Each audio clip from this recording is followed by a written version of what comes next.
Hey guys, it's Carmen with Millennial Mortgages. We're here in the Morgan Park neighborhood of Chicago to visit JASA and learn more about her journey to homeownership. Let's go.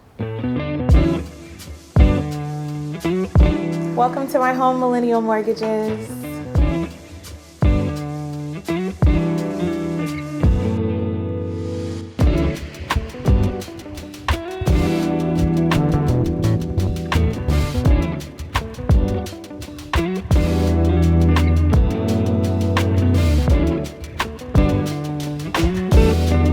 JASA, what made you want to buy your home?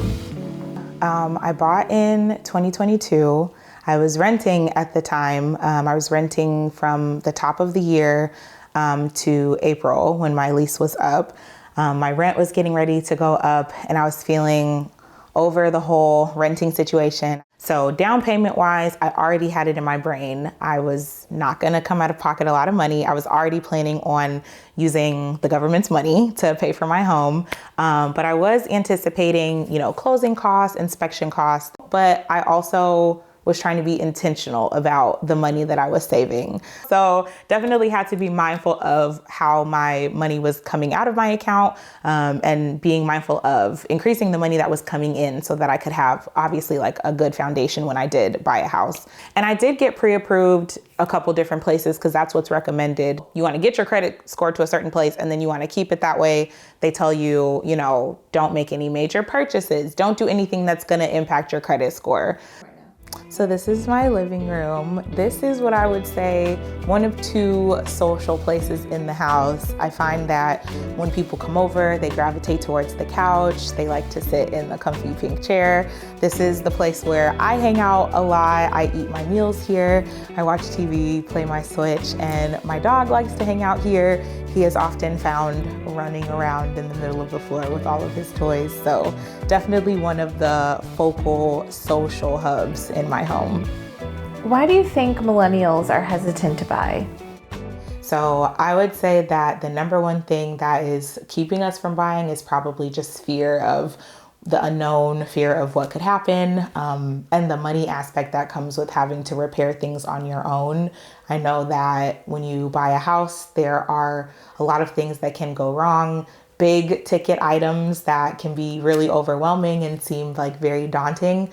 So I think that that's something that's maybe preventing us from moving from our safe renter's bubble into home ownership. This is another one of the social hubs in my home. I wanted to get a table, big enough for people to eat at and socialize. As you can see, my family and my friends are really important to me. I wanted to create a way to showcase the people that are closest to me.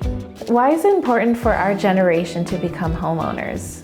So I think that we are always taught that having a home, having land, all of those things is important because it builds generational wealth. It's a way for us to get on our feet and have a huge asset that you can use to your advantage, right? I think that for me, it was important to have something to call my own. It was important to stop giving money to somebody else. And if I'm gonna have something and I'm gonna pay a mortgage, I want at the end of this 30-year term to say like, this is mine and I can give it to my kids or my grandkids or whatever have you. I feel like owning a home teaches you a ton of discipline. It teaches you how to be responsible. It teaches you how to be resourceful.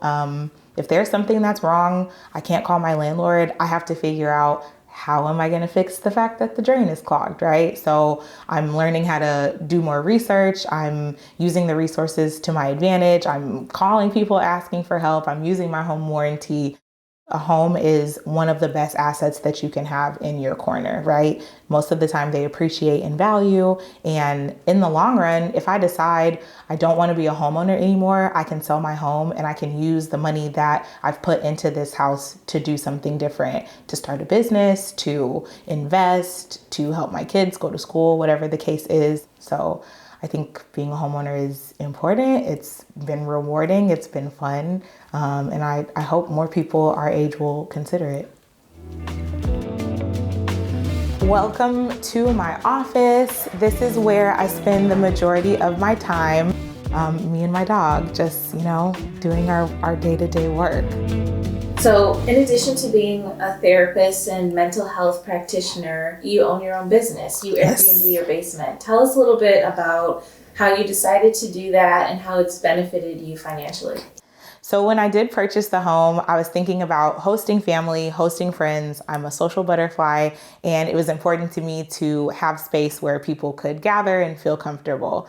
I knew that the basement was going to be an opportunity for people to gather, but I also thought, why not use it to make money? And so I ended up creating a guest room in the basement and kind of a cozy like living room space. And there's already a bathroom down there. And so I decided to rent it out as an Airbnb. I only do short-term stays, so people don't stay longer than 5 days because I need access to my space, you know. But it was just an easy kind of passive way, if you will, for me to generate a little bit more income. And it's been pretty rewarding, and it brings in, you know, a decent amount of money per year, and it hasn't been too much of a hassle. So I think I'll keep doing it. JASA, thank you so much for showing us your home and sharing your journey to homeownership. Thank you all for coming. It was my pleasure.